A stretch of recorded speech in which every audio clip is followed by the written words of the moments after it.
Hi fashion lovers, you're welcome. In today's edition, we are going to be learning how to make a sculptured cropped corset. Let's dive in. Alright, to achieve this, you have to get a bra cup of your size or the size that you're working with. Go ahead and fold it into two, just like you can see me do, and place it on a paper. The paper should be on fold also. Then at the folded edge should be the side that is I'm marking now. Yes. So this other side should be the side. The folded edge should be the other part, and this side I'm marking now is the side. So when you have gone ahead to mark it, I will get my marker and make it more elaborate. So from all of the sides, I'll come down by 2.5 inches. From the up, I'm going to be coming down by 2.5 inches. Yes, I'll come down by 2.5 inches, and I will get the right curve to curve it out. So this is me now trying to make sure that the curve I want to use is the best. So now I've gotten the right part to use for the curve. So I'll go ahead and curve this out. You can also do 3 inches depending. It all depends on your preference. So for me, I just love to use 2.5 inches. Most of the times I even do 3, but in this tutorial I'll be doing 2.5 inches. So this is what we are having. I'll now go ahead and cut it out. This is a 3-piece sculptured cropped corset. Is always a 3-piece corset. You get. So I'll now go ahead and now cut it out, just like you can see me do. From that 2.5 inches that were marked, I'll go ahead and cut it off, and this is what we are having. So like this now, we're going to be having a 3-piece corset, but at this point now it is at the 4-piece, like it is into 4 now. But as the class progresses, you're going to see how I'm going to be making it to be 3. So at this point, I'll go ahead and label the center front and the side front. Do you get? So this part now, you can watch closely. You see this is the side front, and the other side is the center front. And you make sure to also put your labels, like the down piece, which one will be joining each other, and you mark the midpoint also.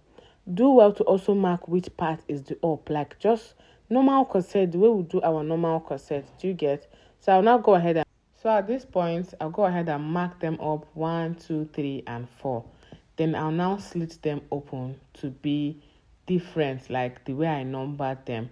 Do you get? So for this part now, I'll now bring another piece, and I will join the upper part. That 1 and 3, I'll put them up together to become one piece. Do you understand? So this is the 3 parts now that we are entering. So I'll now use my masking tape, and I'll pin them up to another paper, another pattern paper, and I'll go ahead and mark 1/2 inch seam allowances all round. Do you understand? I'll mark 1/2 inch seam allowances all round, both on the number 2 piece, number 4 piece, and the number 1 and the number 3. So at this point, the number 1 and the number 3 piece, they are going to become one piece after I might have finished cutting this part. Now, this seam allowances that we are adding is the seam allowances that we are going to use for the joining while sewing the cup.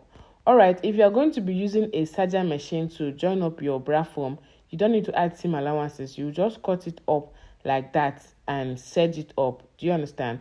But because I'll be using a manual machine, I'm not using a serging machine, I'll just go ahead and add my seam allowances 1/2 inch all around in all of these patterns.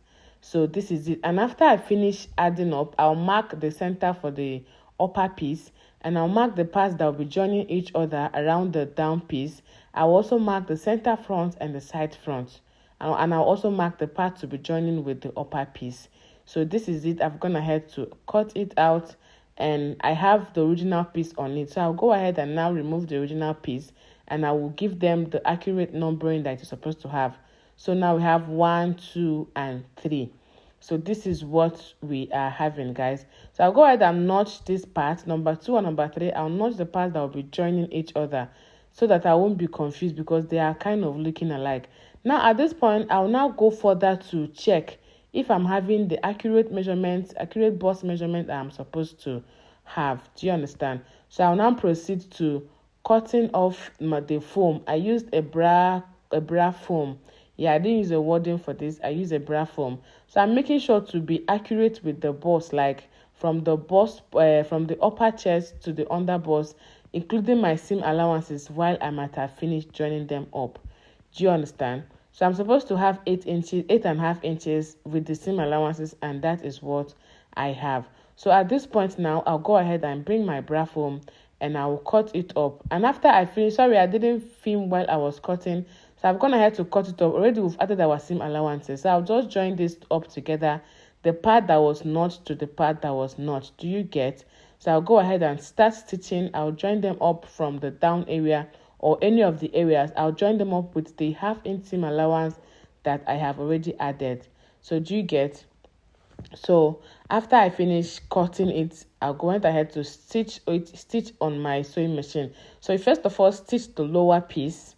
Yes, after stitching the lower piece with your seam allowance added, you have to add your seam allowances, and that's where the point where you'll be stitching on. So after stitching this part now, I'll go ahead and cut off my seam allowances, and I'll cut off any excess if there be. If there is any excess, it should just be little. So you can go ahead and trim it off, just like I'm doing now. This is the excess I'm going ahead to cut. So after I finish cutting this now, this part that is a bit pointed is the one that will be joining the upper piece. Do you get? Don't forget, this is a sculptured cup, like it's having this oval shape, like this kind of semi-round shape, a bit round shape around the down area. So for the upper part, I didn't allow my foam to get to that part. I left 1/2 inch, and that 1/2 inch will be used to turn the bra cup up. So that's why I didn't allow the foam to get there. So at this point, I'll mark the two centers, like the upper number 1 piece and the 3 and 2 pieces. I'll mark their center where they are meeting. So I'll go ahead and stitch from one center to the other, and then come back and stitch from the other center to the other. Alright, fashion lovers, if you have watched this video to this far, do well to subscribe to this channel and turn on your notification bell so you get notified whenever I post a new video. And feel free to share this video, feel free to like. Sharing is free, liking is free. Also leave me a comment in the comment section if you found this video interesting and helpful. Alright, I'm still stitching on one side, the first part of the middle to the other end. So I'm doing this very gently so that we can all see what I have. Now at this point, I'll go ahead and notch the center. I'll go ahead and notch it to be able to give it a little bit of open before I can now stitch the other part. So I'm going ahead to stitch the next part, like from one center to the other. And the reason why I'm stitching it like this is so that after stitching, if there are any excesses, it will just be by the two sides, and you can feel free to trim them off just little, so that you know that the center has already been aligned. It is compulsory that you also do bust caging for this corset cup. I already have a tutorial on bust caging in the channel, and I'll be linking it in the description box. So this is the end of this video. This is the cup when I finished boning them up, and this is our final result. Here comes the end of this video. See you in my next one. Bye.